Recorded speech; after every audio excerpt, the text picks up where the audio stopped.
All right. So I got to ask you, what are you seeing in the housing market in Frederick? What are you seeing now? That's a good question. It's kind of like a difficult time in my opinion, just because the holidays we just finished off with, and now we're getting into the spring Right. market starting January 2nd. So what I'm seeing is everything's just kind of at a low right now, like lower inventory. I mean, interest rates are a little bit higher, but we're seeing a little less buyers out there because everyone's on standby. Yeah. I want to wait because I don't know what's going to happen with the economy. I want to wait because I don't know what's happening with the interest rates. The prices are just so inflated. Sure. And what's kind of funny is that you mentioned it's like that standby, that lull. And Mm-hmm. when you look at the months of inventory, it's like 3.3. And it's like, yeah, not buy or not sell, it's transition. And it kind of has that feel too. It is Mm-hmm. transitional because That's right. some of these deals we're going into, it's like, oh, wow, we won a negotiation. Mm-hmm. And some of these deals we're going into, oh, wow, we had to compete for that. So we're still getting a mix of both. That's right. Yeah, it's funny you bring that up because even this morning we were just talking to some of the co-agents on their experience of like how their weekend went. And I mean, there was a property just downtown Frederick. I mean, it was desirable, less than 1,000 square foot, but it's been completely renovated. 4 offers. I mean, it's 4 offers. You're still bidding. It Yeah. still ended up having to go over $25,000 over listing. Right. Had to do an appraisal gap. Still had to do something with their inspection, and it's still out there. But at the same time, in other areas of Frederick County, I'm still finding like there's room for negotiation. You know, Right. like the way I see it, okay, if it has been on the market for a certain period of time, It's almost game on. yeah, Yeah. game on. Let's see Yeah. what we can do. You know, Yeah. let me do my job and try and save you some money. Finally, yeah. It's like after a whole summertime of excitement, and the unfortunate part was not being able to get those properties, right? Not having enough properties for the buyers who were willing to get them. And then the fun part for us, right, is that negotiation and being able to go in there and sort of play ball back and forth with the agent, and that is coming back. So that's kind of good. You kind of feel like, hey, I got you a great deal. We won Right. this. It feels like a victory, that buy, Right. right? Yeah. And kind of like circling back to when you asked at the beginning of the question, it was like when I was saying there's kind of like that lull right now, but I do predict. I don't want to say that. Let me take that off the table. Sure. I'm not allowed to predict. I don't have a crystal ball. Let me be very clear. But at the same time, in my experience with this time of year, it tends to be Sure. like this, and then come mid February, getting into March, we're starting to see everything like the inventory picking People back get up. excited. People are getting very excited. The eager to snow's go. gone. Yeah. The flowers are coming back up. Like everyone's just kind of getting back into the swing of They're things. ready to go back out there. They're Yeah. ready to buy. And that's kind of what people will tell you. It's like, hey, let's go out and take a look at some of these opportunities out there. Well, let's wait till spring. And you're going to see Right. that on both sides, aren't you? You're going to Yeah. hear that from the sellers. So, I mean, is that what you're hearing too? At the same time, you're like, let's wait till spring, or let's wait until like. Across the board, everybody thinks that everything's going to be better in spring. And to a certain extent, there may be some more inventory out there. There may be some sellers who are now ready to put their property on the market. But who's to say that, number one, you're going to love the inventory that's out there, and number two, you're going to love the price that it's available at. Because if everybody's waiting to do the same thing, it's hard to get ahead of that competition. If the entire competition is thinking, let's get out there in spring. Right. When in the meantime, we can go out there and we can look at some great properties now that are, say somebody's looking for something turnkey, somebody's looking for something that's, at a certain price point, like they're there, they're ready to go. And if we go out there, we have that opportunity to negotiate. Because Yeah. there's less buyers. You're out beating there, that so. rush, yeah. And that's we've had that same conversation with so many people. Is like, I understand that you do want to wait until the spring just because you want to see what other options come available. But why not look now too? Like Right. if we do see that property that matches everything you just mentioned, the price, location, condition, like the top 3 things you look for, why not make an offer and see what happens? Because then Right. if you wait until, like, say, that spring market that everyone else is waiting for, what if you do have to compete against 3, 4, 5 other people? Like, God forbid 2021 happens over again. Nobody ever got ahead of anybody by doing the same thing as everybody. Yeah. And it's not like there's snow. It's nice out, right? The weather's been great. Like, you can get out there, you can look at these properties, you can see what's going on out there, and I definitely think there is a lot of opportunity on the buy side for that. Go in there, negotiate those prices. We got to deal with, obviously, one of the first things you're going to hear, interest rates. That was the big thing over the summer. That's what got everyone excited. Hey, let's get it before, these things start going up. And then once those interest rates started to uptick, people really pulled back, and we saw that in the end of the summer, August, September, really slowed down. Yeah, I mean, well, I wouldn't even say like it's really slowed down too. I mean, like, I would say maybe like some areas, but like even it's like some of the data we're even showing here. I mean, you can see like the difference. I'm sorry for ruffling the paperwork here, but like say for instance, from March of 2022 is whenever interest rates first started taking an increase. It went up to about like 3.75. And then, then April hit. There's a little bit of a downcrease. If you want to take a look here, you can. Sorry for everyone from home who can't see it. We can maybe put everything up on a visual if we can. It's black and white, so you're not missing anything. Yeah. But if you notice, like everyone got a little bit scared. Okay, crap. The interest rates are dropping. There's a little bit of a decrease, but then getting into April, May, start to increase. June, increase even more. Mm-hmm. I think that's when the Fed made another increase, because then you'll notice like there's a huge decrease again in July, but then at the same time it kind of mellowed out. And then we started to sort of see it, get right. It was all about that shift, and that's what the volatility and the unknown is what people got sort of a little bit defensive on. They felt like, hey, the ship's leaving. We don't want to get involved if we don't really know what's going on. Right. So they pulled back, but then. But there is one thing I do want to throw out, and I mentioned, and this is again why I want to try and throw up this visual for everybody, is because if you look in November, around this like October, November timeframe, there was a spike in increase of inventory and buyers closing here, and sellers. I mean, too, is because there was the point in time where interest rates dropped. I've seen them as low as like a 5.3, maybe a 5.5 on average, and that's when more people came out of the woodwork. Right. And the reason why I'm bringing that back up is because circling back around to everyone wanting to wait until the spring or the interest rates coming back down, this is something that we're going to start seeing again. The second that you start seeing these interest rates go back down from a 6.5 down to a 5.5 or lower, wherever it may go, everyone's going to run into demand. Yeah, you're always going to run into your supply and demand. You're going to reach a certain point where that's too much, and then that's where the value ceases to be. Crossing that line, that's when people start to get a little bit, risk off. They're not ready to make new purchases. They're not ready to get in that house. But as soon as they start to come down, there's plenty of people who did miss out in July, or during that low, where their numbers now are adding up, where it's like the interest rate, yeah, sure, but the real number that we're all going to be concerned with is that monthly payment. That's right. And that's the most important. That's the term that we think of. Some of these numbers are kind of abstract when you're talking about six figures. These aren't numbers that we're dealing with on a day-to-day basis.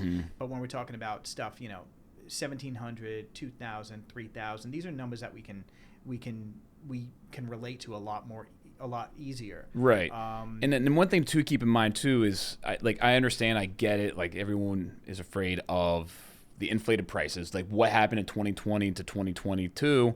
Everyone's just worried about paying that high price point. But what we're seeing again is like the average sales price has not really dropped significantly since the increasing rates is what we thought. So what everyone is afraid of is like that high mortgage rate that they're afraid of. But keep in mind is if we do find that property that you do love and you want it and it fits everything you're looking for, why not see if we can get it? And if as long as that monthly payment works for you right now, we can refinance, build a little bit of equity back up. Say if we lock you in at a 6.5 and then rates do come back down, which they will, because knowing history, if it does go back down to like a 4 or wherever it may go, refinance, take advantage of that, and then you'll go back down to that mortgage rate that you'll feel even more comfortable with. And it's so important that you bring up all of these strategies, all these ideas, all these concepts, because it just shows the value of working with a professional who's in the market every day, who sees these things. Whereas, a lot of people will get their local market recap from something on CNBC. When you see a CNBC alert, they're talking about the aggregate across the country. You're not gonna get a CNBC alert about Frederick, Maryland. It's just not gonna be. So the housing market's crashing. Everyone just stop buying. Everyone's freaking guys, out. That's not us. That's hold on. What's happening in California is not what's happening in Maryland or anywhere. It's just more interesting, which is why it ends up on the top page.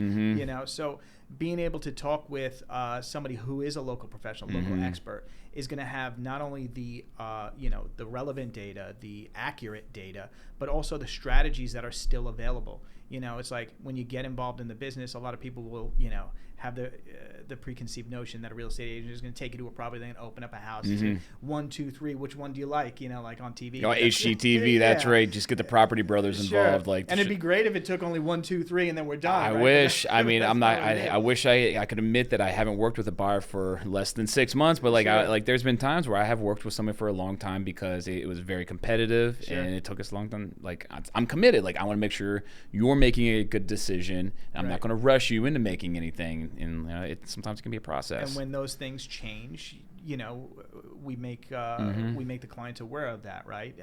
Making sure that you as the client is informed of what's going on with the market and where we now have to change. Like, hey, things have changed.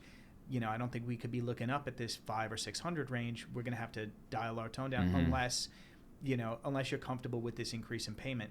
Let's talk about that. Let's talk about, this is what we were looking at, and this is what it was going to look like in terms of a monthly payment. This is what it looks like now. How do you feel about that? Is this important to you, or do you, making sure that we're keeping that, keeping them on track and keeping everybody, where they exactly. And then it comes like circling back to like whenever you mentioned like having that local expert, local realtor like ourselves, not just opening the door, what some buyers are actually thinking. Like, we're just there to, I just want to see the house. It's all I want to do, Biaggio. I just want to see the house. I'm like, all right, well, I hear you, but what, but what are you looking for? Because you mentioned a lot of great stuff right there about like the strategy, because when it comes down to it, it's like that monthly payment and what are you really looking for? Because again, how it can be competitive is like, are you open to a rehab or like some house that needs a little work? Right. Because I mean, I don't want to tell you that I can get you a deal, but more times than not, that house is probably going to be sitting because it needs work, and that's not desirable. But if you have an imagination, let me try and get you that deal, save you some money, and then you can take that to make that house yours. And what if we can take $25,000 or $30,000 off the price of the house? And then you can take that money, put it into that, make that work. Now you've put the equity into the property, and now you've added some value to it. Right. So now you're taking something, and the opportunities are out there. They just don't look the same as they did. That's right. You have to get a little creative, and you have to have a little bit of guidance just in case.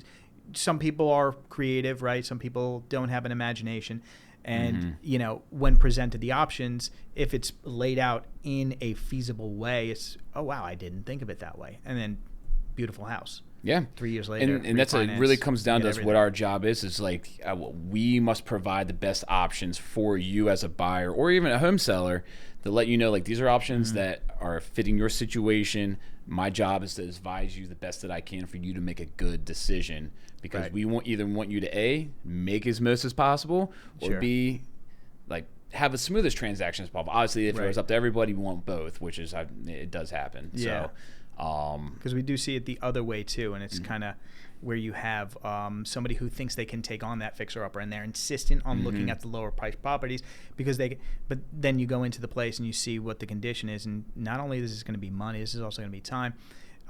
Let's take a look at a little bit higher with this is all done, and you think you're going to be saving money here, and then you're not. There's a lot of guidance that does go into it, and it comes from developing that relationship with the client. That's right. When we're sitting, you as the client, getting to know you, asking the right questions, figuring things out, getting on the road, developing that rapport and really figuring out what's important to you guys in the questions and the things that you say and the things that you don't say, and, getting down to what is going to be the best fit. And a lot of times option A, what you really wanted, how many times do people say, hey, I really want this land to build a house on, and then they go and then they end up buying something that was already completely built, different, or something completely different. Like when you sit down with them, you talk with them about their top 3 important things they're looking for, their criteria, and again, when they go out there, they tell you one thing, and then it comes out they're buying something completely different. They thought they wanted one thing. They were that HGTV look that they saw on HGTV,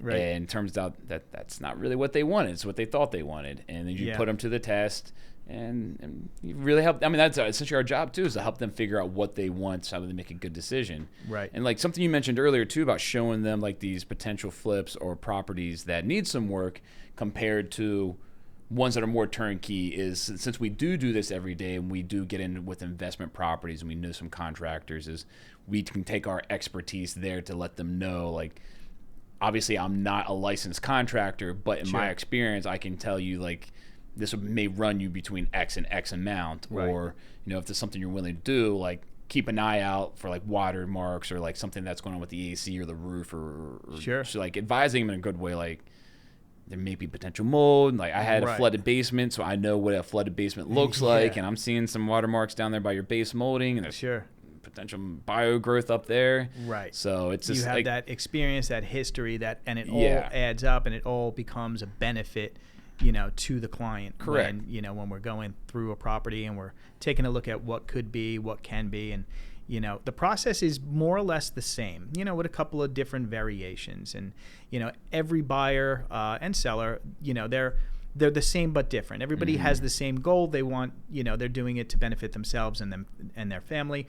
But obviously everyone has a different idea on how they're going to achieve that. Right. And then kind of finding the balance in way, you know, where we get them from point A to point B, and doing things in the way that works, but at the same time making sure that they see value in the process and say, hey, you know, I'm glad that I called you, because I thought this was going to work completely this way. I was looking at $1 million houses thinking that, you know, 30 years, $1 million. Yeah, I could pay that off. That's easy. It's like, whoa, no, that's not how that works. So how would that work? So let's just pretend we can, like, play around here a little bit. So if I am a first time home buyer and I have no idea what I'm doing. I'm like scrolling through Zillow. I'm like, oh, you know, it says this $500,000 house is going to give me a $2,000 mortgage. I can afford that. You know, I'm clicking. We get connected somehow. Like, let's walk through that a little bit. First time home buyer, I'm just getting excited. Like, Zillow's telling me one thing. Right. Yeah. They're going to give you the best information, right? Yeah. Everything on the internet that you read is true. Exactly. So it's got to be click it. I'm done. It's easy. So simple. So whenever you talk to somebody who's out there for the first time, whether you get connected through a friend or family, or you meet them in a restaurant or a bar, and they've done they've done a little bit of their starting out research, and they say, oh, Realtor, let's get together, let's go take a look at some properties. That's the fun part, right? Everybody wants to get everyone's excited to see that house. Yeah, like, and it's fun, and I love looking at houses. It's so much fun to go see the places. There is a little bit of work that has to be done beforehand, right? We do have to sort of, you know, take a small step back and then figure out, okay, well, what's important about this property, right? You know, you saw it stood out, you want to go take a look at it. What do you love about it? That's right. And then kind of go from there, you know, figure out what's important. Is it a yard? Is it, it's the 2 bedrooms and it's close to, you know, a school district that I want to be in, and, you know, this is going to work out for the family. Okay, awesome. So, you know, we explore those a little bit. Next step is, and this is the uncomfortable step, of course, but this is probably one of the more important, is figuring out what those numbers look like. You know, looking at, like I said, the first house I ever wanted to look at, and I love this thing. It was like, it had a 2-story library and a spiral staircase, and it was $1 million and change. And I was like, yeah, I could do it. 30 years, $1 million and change. I didn't really do the math. And then when I saw that, you know, it's probably going to be like a $20,000 a month commitment, I was like, okay, let me go back to a professional. So and that's I was glad I did that. Did the same thing too when I was first looking for a house. I was like, yeah, I could afford this. You know, thinking I was by myself, fresh out of college. Like, I didn't. The world's ahead of me. My best years are ahead of me. Yeah. I'll let my future self worry about the bill. Yeah. So you're saying, like, so the most important step of the whole process is, like, getting qualified, right? Speaking with your local lender, someone who is familiar with, you know, the state, the county, any program or anything that may be available, so that way you get a good idea of, see, what you're qualified for, and then what your comfortable monthly payment is, right? Right, and what those numbers look like. Yeah, because once you start to realize, or, you know, you get the accurate information on what that, like I said, the monthly payment is the number that we can kind of relate to a lot more, and that's what is the most important. Can you get $1 million house and a $2,000 a month payment? Yeah, sure, you can. It just is going to require certain configurations of finances. A significant down payment. Significant down payment, right. But it can be done. It's not a 0% chance. And if you speak to a lender and say, hey, you know, I just sold my townhouse. I got $700,000 for it. And, you know, I like this for $1.5 million. And, you know, I really don't want to pay a lot. I want to pay $2,000 a month. Great. Okay, here's what that looks like.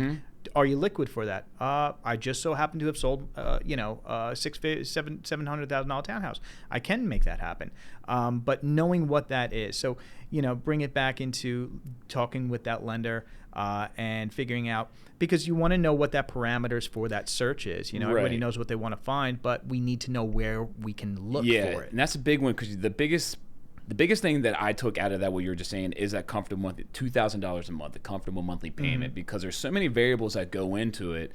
Your property taxes, if you do have PMI, private mortgage insurance, if there's an HOA or a condo, because everything goes into effect on what that's going to be. Because sure, again, like a kind of another story is like, I've known someone who is got qualified for well over $1 million, very exciting, but they are specifically were like, well, we want to keep our monthly payment here. I'm like, oh, great. Well, we took it back to the lender. I'm like, okay, in this area of Frederick County, we want to keep our monthly payment around this. What does that price point look like? And we had to do some averages of everything, not including HOAs, but we figured it out. So that was like, okay, great. So now we went from looking at like $700,000 houses down to looking at around like $600,000, maybe $550,000. So that way they kept them in their comfortable monthly payment, because they knew their finances. They knew they didn't want to go house broke, and they wanted to be able to enjoy life. And that's the important part of what we do too, is making sure that they're comfortable. And that helps everybody out, because, when you're out there on the road and you're looking at, 3-4 houses, a day, say we go out on a Saturday, we want to make sure that we're looking at them efficiently. We want to make sure that we're looking at, everybody wants to see, I've seen some gorgeous houses that are way out of my price range. I would love to go look at more. But we want to make sure that if we're going to take a Saturday and we're going to be looking at some properties, we want to make sure that they're going to work for us. You're talking about, that the difference between $600,000 and $700,000.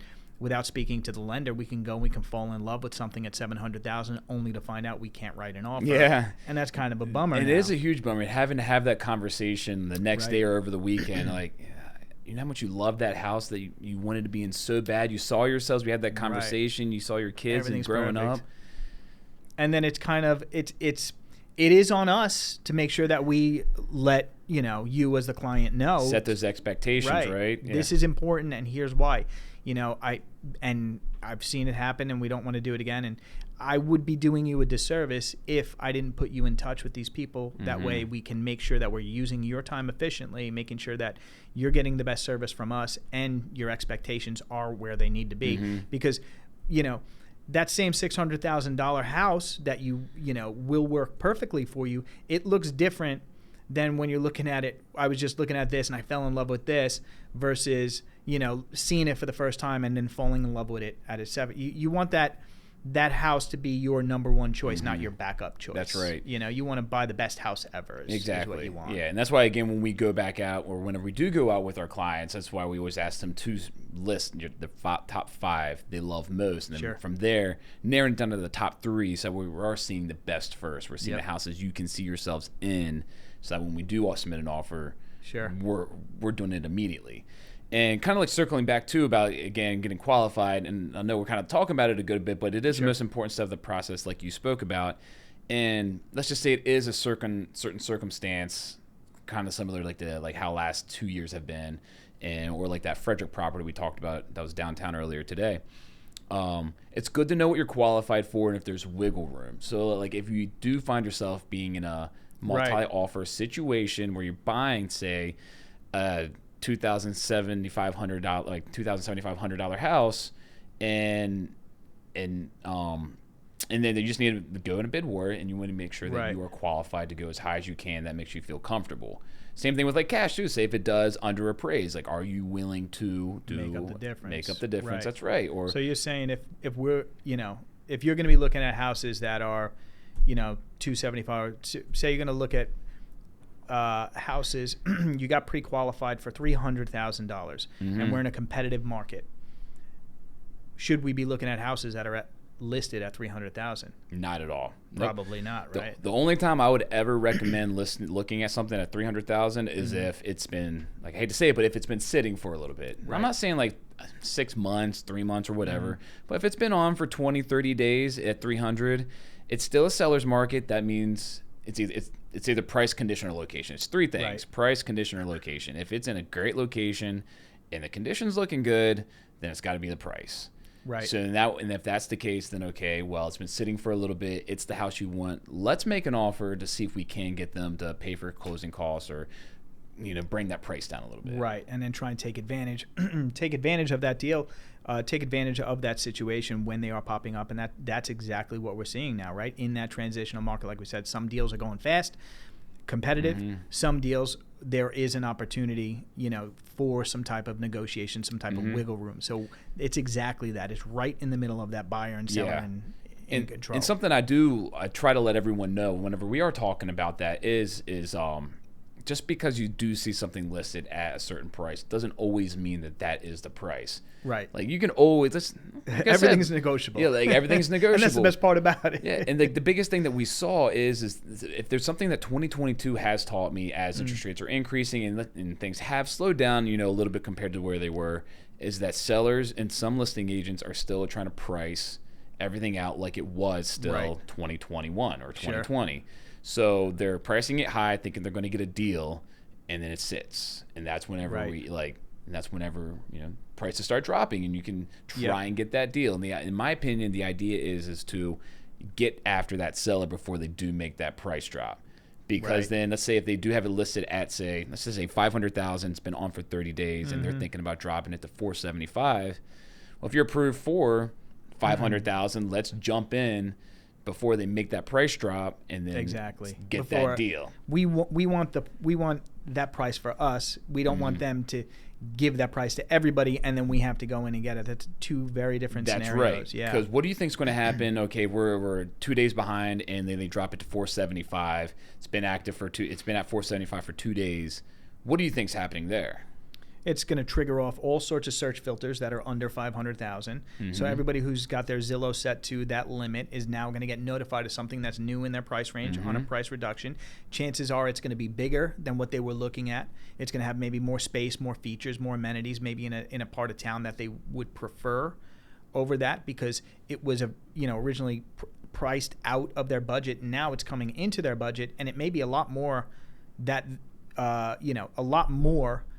of what they wanted, but it was just out of reach, and now it's in reach. Now you've got to compete with that whole group of sellers. That's a whole brand new market. That's right. That is now seeing that you may run that price back up to $500,000 because now you've got a bunch of people ready for it. That's what I was about to say too, because everyone is now seeing it at $475,000 is thinking the same thing. Let's try and get a deal, and it turns into another bid because everyone starts coming in at $475,000, and they're like, oh, well, now there's an offer deadline for Monday at 6 p.m., and that means everyone's got to do their highest and best. Next thing you know, they're at $490,000, or I've seen it go back up. That's happened before. I have seen something drop in price, get the bid, and then it goes right back up to where it started, and the sellers are walking away happy. So deals are out there, but it's up to you to sort of find them. And when I say up to you, it's not up to you as the client solely. It's up to you to make sure that you've got the right team behind you to get you that deal. One of the biggest decisions that you're going to make, one of the most important decisions you're going to make as a buyer is seller too. But just from the buy side, since that's where kind of the conversation was going, where some of the opportunity I feel is, and I think maybe we're in agreement there on the buy side, is making sure that you have the team who's going to be dedicated and committed to you. And to finding that opportunity for you, and not just taking you out, opening up a door, letting you in. What do you think of this? Okay, give me a call if you like what you see. Right. No, it's, hey, who are you? I'm Biaggio. I'm Jason. We're with Troy's Gatewood and Partners. This is our team. This is what we do. This is where we operate. And this is, we want to get to know you. What's important about you? Tell us more about your situation. Like what's ideal? Like, how are you? Like, just figuring out the background and kind of circling back to the process. This is why it's so important to have the buyer interview or the buyer consult. Sure. Yeah. That way, again, it gives us a chance to meet face to face, sitting down and going through that process. And again, like you were just saying, understanding their situation and really getting to know them and building that rapport. Otherwise, and just happened to somebody I was talking to that I got connected through just a couple of days ago. They said, yeah, single family is good. We have a budget of $600,000-$700,000. Single family is good. End unit townhouse is good.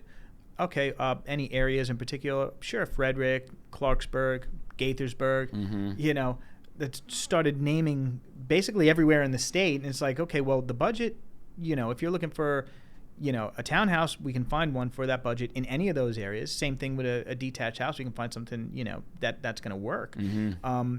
But before we go out and we start driving from town to town to town, we got to sit down and we got to figure out, which one of those is going to work and then focus there. We can look at one of each maybe and compare and contrast, but we have to get that question answered. And it's better to do it at a desk where it's not going to cost any time and money, rather than out there in the field. Yeah, because you're just going around, just running around in circles. Because I'm glad you even brought it up, because it's very important to have that meeting too, the consultation, because if you are interested in Frederick County and Montgomery County, those are two different markets. Sure, absolutely. That's we're all very close to each other within 45 minutes, but buying a house in Montgomery County, the closer you get to DC, is not the same as buying a house in Frederick County. Your price points are different, property taxes, the competition, different style buyer. Right. It's different style seller too, different, just everything. So, and that could be a conversation for another day, but just comparing, it's that much more important to get someone in the office to sit down, to go over those options, to explain to them. And ask them the hard questions. Yeah. Say you had a townhouse that was under budget, perfect condition, second favorite neighborhood. Or you had a detached house that you got to do a little work, a little over budget in your top neighborhood. And then putting those out there as hypotheticals, and playing that game and sliding things back and forth into first place, second place. And then after that conversation, it may be exhausting and then you may hate me. But at the end of the day, we may end up with 3 properties that we go to and you're like, okay, yeah. These work. Yeah. All right. And it's also fine. Then you get that chance to okay, well, these houses that you sent to me, I have a better idea of what you're looking for. Let me show you some other options, because then if they're willing to drive an extra 10, 15 minutes to another location for that ideal house, okay, I hear you, but let me show you this house. It wasn't the location that you mentioned, but it checks off all your boxes that you showed me, and it's in your price range. Would you be willing to go an additional 10, 15 minutes here? Yep. And then typically, let's just see is what they're probably going to say. And ideally, that's probably what's going to happen is they'll go and through put them to house. that difficult decision right then and there on the spot. And then basically taking what they wanted to do originally, except doing it in a much more scientific and efficient way.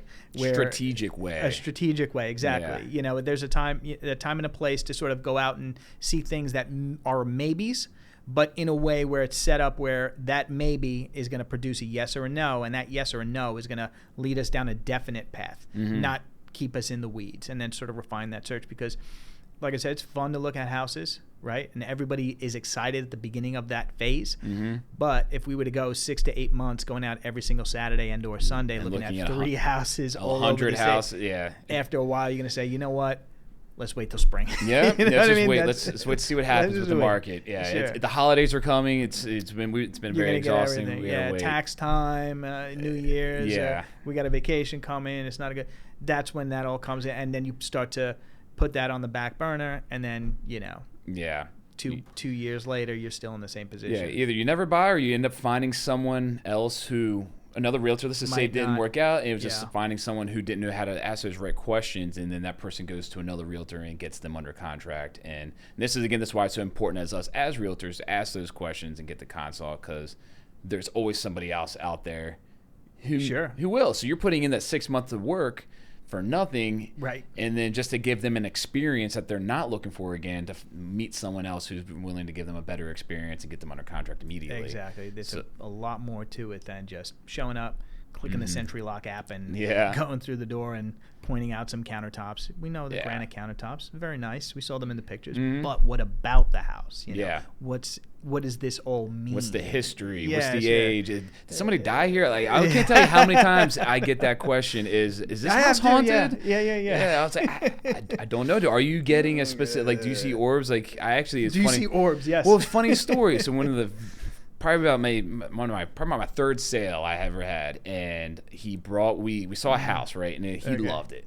Sure. And then came back for a second showing. Just wanted to be sure. I'm like, okay, whatever. I know you really like. He brought his daughter, and he was telling me that listen, Jason, I got to pull you to the side. She always gets these feelings. I'm like, feelings? Okay. Well, she always has like this sense that someone may have passed away. So they always get this sense of like they might be haunted or something's going on. How old is his daughter? Is this I mean, at this time, daughter, I mean, she was in daughter? high school at this time. Okay. Yeah. Okay. So I can't think an actual age, but I know she was in, probably like 14, 15 years old. I love how we ended up on this, Yeah. but I'm so glad we did. But anyway, it was just an interesting story because Okay. that's what we didn't buy that house. I'll say that because and come to find out, ironically enough, that happened. No way. So I called the listing agent Okay. and I was like, "What's going on?" She's like, "It's an estate sale or a trustee." Oh my Come God. to find out, the parents passed away. One did, I forget which one, and then eventually the other one did. I guess Wow, okay. loneliness. Yeah. So like it was the children who were trying to sell the house. Now, did you get this girl's business card? I mean, I feel like that should be I part of the should've. inspection. It's like termites, radon, Yeah. and then dead. I have this man on speed dial calling him. I was like, I Yes. need you and your daughter to come to a showing. I'll Uh-huh. I'll pay you for everything. Like I need to know if this house is haunted. Sure, and you would think that like there would be a separate market for that, where they would go for more because they are rare. And if you look at like people's YouTube histories and Netflix and all these documentaries, you think that people like this. Not for me, and like I'm not a scary person type. Nope. That's not my thing. But there's not a lot of them out there. You would think that in terms of supply and demand, that market would be something that you could get more for that. Mm-hmm. Or get the deal. Like or you get the deal, trying depending to- on if you want to live it. Yeah, trying to get the deal. But it's just I don't know. Like not to circle back. It was just an interesting topic sure. that comes up all the time. Is like Yeah. It's just like the Netflix's was it American Horror Story Murder House or something Right. like that. Yeah. Or that something happened here. I have no idea. Like that's like that is something to disclose if something did happen. But Sure. I mean, No, that's totally interesting. Like I said, I think there's a separate market for that, like mediums that. we're gonna be onto something. Right. So, all right, think we'll so. talk after this and see we can dig up. For So sure, I'm sure I that think there's a There's demand. definitely there. Yeah, because there's some interesting people out At the there. very minimum, like though that showing, you go and you probably could have charged $20 for it for somebody else. It's something there. Something. But anyway, that was a good conversation, and we should Sure. probably start wrapping things up. It's the end Yeah. of our time, so yeah, we'll talk next week. Awesome. Yeah. Same time. We'll keep chugging along this market and keep you guys informed and Yeah.